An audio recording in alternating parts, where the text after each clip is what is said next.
Você está no canal Eu Estudo a Lição com o pastor Samuel Camilo. Hoje é domingo, dia 16 de julho de 2023.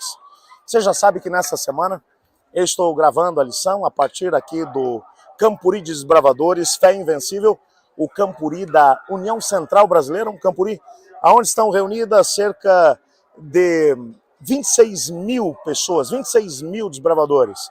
Uma festa que está sendo maravilhosa.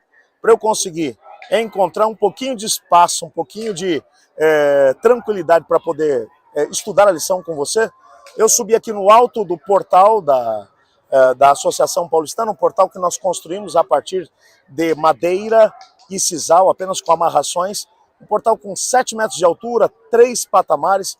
Eu vim aqui para a parte de cima pedir para a minha equipe de apoio reservar para mim o último andar. Você vai ouvir com certeza enquanto a gente está gravando a lição, os nossos bravadores subindo na parte de baixo para fazer as suas fotografias, mas ainda assim eu quero ter esse momento junto com você. O nosso tema de hoje é o tema Mortos e Enganados por Satanás. O texto que serve como base para o nosso estudo encontra-se especificamente em Efésios capítulo 2, versos 4 e 5, que diz assim: Mas Deus, sendo rico em misericórdia, por causa do grande amor que nos amou, e estando nós mortos em nossas transgressões, nos deu vida juntamente com Cristo. Pela graça, vocês são salvos. Um texto maravilhoso, muito profundo, e que nós teremos a oportunidade de poder estudar um pouco melhor durante essa semana. Bom, mas antes da gente poder desdobrar o nosso estudo de hoje, eu quero orar juntamente com você, que está junto comigo, que tem acompanhado o estudo da lição de Escola Sabatina, para você que tem estado mais próximo da gente, e ao mesmo tempo colocar diante do Senhor cada uma das necessidades de vocês. Eu tenho tido a oportunidade de encontrar algumas pessoas que têm procurado e têm dito: pastor, olha, eu tenho tido muitas lutas, muitas dificuldades, tenho tido vontade de desistir da fé. Nessa semana mesmo, uma pessoa me procurou aqui, alguém de lá da região de Varginha, que está por aqui, por essa região, e que veio me dizer: olha, pastor, eu estudo lição junto com você, me apresentou alguns pedidos, pedindo intervenção da parte de Deus. Encontrei uma outra pessoa, ainda aqui da região de Barretos mesmo, que veio e falou assim: pastor, que bom poder conhecer o senhor pessoalmente aqui. A gente estuda a lição há tantos anos juntos, mas agora tenho a oportunidade de poder te conhecer. E me falou um pouco de algumas lutas. Eu não sei aquilo que vai no teu coração e quais são as necessidades que você tem, mas Deus sabe. E eu queria colocar a tua vida nas mãos do Senhor. Ontem eu mencionei que nós estaríamos orando pelo irmão Marcelo, um irmão de lá da Igreja Central de Sorocaba, um irmão que me foi apresentado, ou que o caso dele me foi apresentado pelo meu amigo, meu irmão, pastor Humberto Magalhães, um grande amigo, colega de ministério, que tem enviado através do grupo que ele tem de comunhão diária, ele tem enviado as lições da Escola Sabatina para esse querido irmão, e ele tem estudado comigo já há algum tempo. Irmão Marcelo, nós estamos orando pelo senhor também. Sabemos que o seu caso é grave, é sério, mas o Senhor Deus está contigo. Nós vamos orar para que a mão curadora do Senhor Jesus venha sobre você. Te convido para poder se unir a mim nesse momento de oração. Obrigado, Senhor Deus, porque temos a certeza do teu cuidado.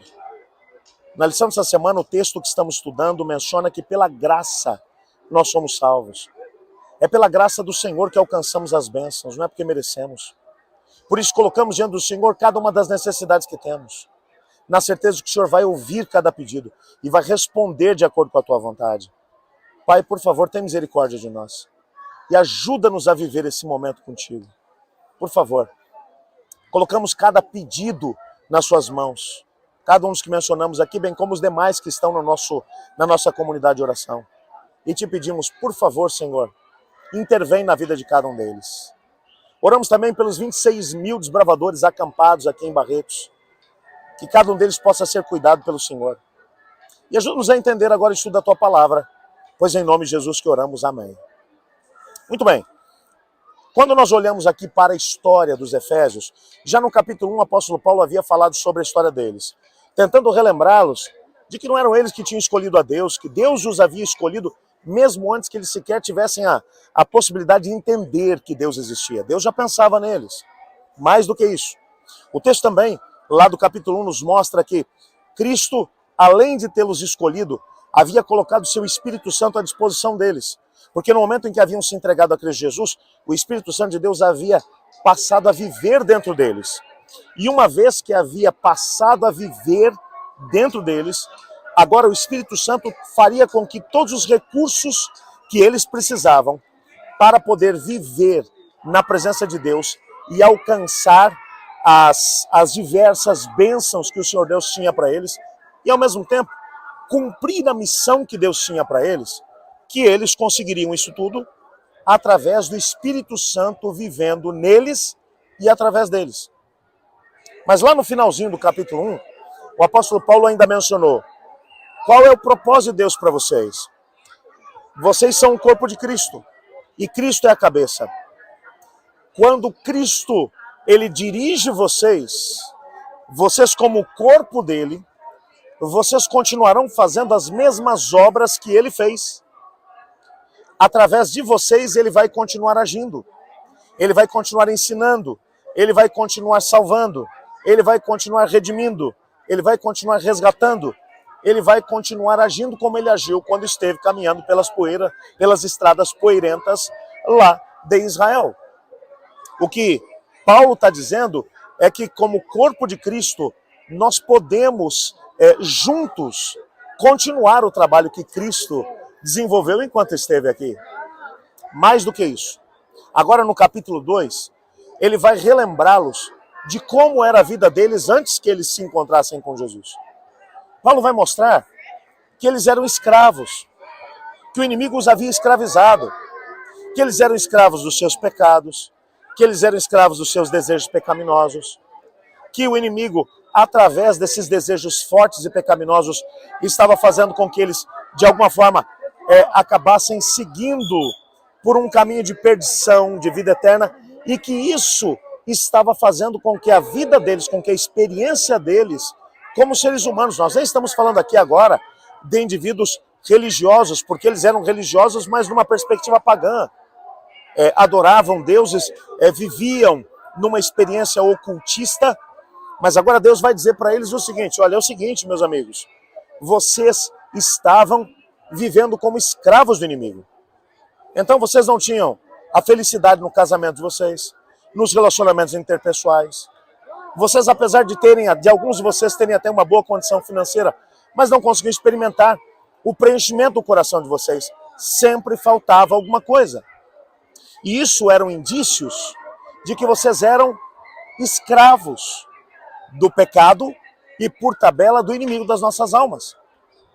Com a morte de Cristo Jesus na cruz do Calvário, vocês tiveram a oportunidade de poder vencer as forças do mal. O que Paulo está dizendo é que as mesmas forças do mal que haviam escravizado os efésios haviam sido vencidas por Jesus Cristo na cruz do Calvário. Se você voltar um pouco para aquilo que o próprio Jesus Cristo falou enquanto esteve aqui na terra, Jesus falou sobre isso. Jesus olhou para os seus discípulos na quinta-feira à noite, da última semana dele aqui na terra, aliás, na mesma quinta-noite em que ele acabou sendo depois preso e foi levado para ser julgado. E Jesus olhou para as pessoas que estavam à sua volta e disse para eles assim, para os discípulos: olha, eu estou indo para o meu Pai e Pai de vocês. João, no capítulo 13, 14, 15, 16 e 17, relata isso. Eu não vou continuar com vocês. Os discípulos achavam que no dia seguinte Jesus se tornaria rei. Agora, estavam tristes, é claro. O que eles esperavam não ia acontecer. E Jesus olha para eles e vai dizer: não se turbe o vosso coração, vocês creem em Deus? Creio em mim. Na casa do meu pai tem muitas moradas, e se não fosse assim eu teria dito. Eu vou preparar um lugar, e quando eu for preparar lugar eu virei outra vez. E vos receberei para mim mesmo, para que onde eu estou estejais vós também. Agora, é importante que eu vá, mesmo que vocês fiquem tristes agora. Porque vocês vão ficar tristes agora, mas daqui a pouco vocês vão se alegrar muito. E eu vou explicar por quê. Porque quando eu for para o meu Pai, eu vou enviar o outro Consolador, o Espírito da Verdade. Ele vai ensinar a vocês toda a verdade e vai ajudar vocês a lembrarem do que eu disse. E vai vos ensinar as coisas que vão acontecer. Mais do que isso. Quando eu for para o meu Pai e o Espírito vier, vocês farão as mesmas obras que eu fiz. E obras ainda muito maiores. Porque eu vou para o Pai e o meu Espírito vai descer sobre vocês. E Jesus já tinha dito para os discípulos que eles teriam oportunidade de fazer grandes coisas. E cá entre nós, quando olhamos para a experiência apostólica mencionada lá na carta, ou lá no livro de Atos, quando Pedro, apóstolo do Senhor Jesus, se levanta para poder pregar, o mesmo Pedro que de forma covarde, alguns dias antes, havia negado que sequer conhecia Jesus, ele agora se levanta e diz: irmãos, vocês são culpados do sangue de Cristo Jesus. E ele começa ali a pregar e a ensinar a respeito de Jesus, e o coração das pessoas se condoeu. E as pessoas começaram a dizer: o que a gente deve fazer para se salvar? 3.000 pessoas foram batizadas num só dia. O mesmo Pedro, amedrontado, e o João, tímido, estão indo para o templo. Um homem coxo está pedindo esmola. Pedro olha para ele, o Espírito Santo dá ordem, e Pedro diz: prata e ouro eu não tenho, mas o que eu tenho lhe dou. Em nome de Jesus, levante-se. E o homem se coloca em pé, e Pedro diz: antes de você ficar fazendo festa, vamos embora para a igreja. E leva este homem para o templo, e eles começam a adorar a Deus. Uma grande multidão se une para poder ouvir o que Pedro tinha a dizer, e João. Eles pregam de forma destemida, são presos por isso, mais tarde são torturados. E eles dizem: vocês não podem falar desse nome. E Pedro olha para eles e diz assim: meus amigos e irmãos, vocês podem bater o quanto quiserem, mas digam para mim, mais importa obedecer a Deus ou aos homens? Vocês podem até me bater ou nos torturar, mas nós permaneceremos fiéis a Jesus. Que coisa tremenda era essa? As grandes obras que eles estavam fazendo. Aí quando você olha para o antes e para o depois, você percebe indivíduos tímidos, medrosos, mas que depois da vinda do Espírito Santo eram agora homens destemidos, pregadores do Evangelho. O que é que Paulo está falando aqui no capítulo 2 agora? Vocês eram escravos, medrosos. A vida de vocês não estava dando certo. E não estava dando certo, vocês não se sentiam felizes porque eram escravos. Mas Cristo morreu por vocês na cruz do Calvário. Ele pagou o preço exigido pelo pecado. E agora vocês são livres. Vivam como pessoas livres. Não permitam que o inimigo vença na vida de vocês. Permaneçam em Jesus. Meu querido amigo, meu querido irmão, eu não sei aonde você se encontra. Não sei quem é você. Não sei qual é a sua história. Mas eu sei que o mesmo Cristo que salvou e que perdoou os efésios é o mesmo Cristo que hoje quer salvar e perdoar você. Às vezes nós não nos sentimos dignos desse amor, desse poder, dessa graça de Deus. Mas Cristo continua dizendo: ei, eu agora sou o representante da família humana. Eu sou o líder da família. Eu resgatei vocês. Não vivam mais como escravos. E às vezes, porque não nos sentimos dignos, continuamos vivendo nas trevas do pecado.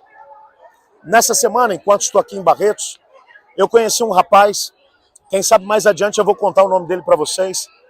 Me procurou e disse assim: pastor, eu vim para cá, para esse Campuri, meu nome ainda está registrado na igreja, mas eu estou afastado de Jesus há muitos anos. Algumas coisas que aconteceram na minha vida lá atrás me fizeram pensar que eu não sou capaz mais de seguir a Jesus. Não sou digno do seu perdão. E ele começou a me contar um pouco daquilo que foram os pecados que ele cometeu nesses últimos anos. E realmente ele havia feito muitas coisas difíceis, coisas erradas. E ele dizia: pastor, eu sabia o que estava fazendo, sabia que era errado. E eu queria fazer essas coisas, mesmo sabendo que eram erradas. Então, eu não mereço ser perdoado por Jesus. Eu apenas sorri, dei a ele um abraço e disse: meu filho, nós não somos perdoados porque merecemos. Somos perdoados pela graça de Jesus. Sabe, eu tenho 2 filhos, o Emanuel e a Carolina. Seria capaz de fazer qualquer coisa por eles. Se meus filhos cometerem erros, e erros muito sérios, isso não vai mudar o amor que eu sinto por eles. É claro que o Senhor Deus vai olhar e vai dizer: respeito a sua liberdade de escolha, mas saiba que eu amo e que o preço pelos seus pecados já foi pago. A única coisa que você precisa fazer é entregar-se a mim, viver comigo, viver na família. Um vai ajudando o outro, até que tenhamos a oportunidade de viver aquilo que é a maior experiência de todos os tempos, a experiência de viver com Jesus. Quando Ele voltar nas mansões eternas, e então aí sim estaremos cara a cara com Ele, para todo sempre nas mansões celestiais. Hoje a gente pode senti-lo junto conosco, mas muito em breve teremos a oportunidade de vê-lo face a face, cara a cara. Eu quero viver essa história, mas para vivermos essa história na eternidade, precisamos experimentar a graça de Cristo hoje e permanecer com Cristo, porque ser escravo, nunca mais. Deixar que o pecado nos domine, nunca mais. Nossa vida tem que ser dirigida por Cristo. E ponto final. Deus te abençoe, que Deus te guarde e que essa seja a sua história. Eu estudo a lição. E você?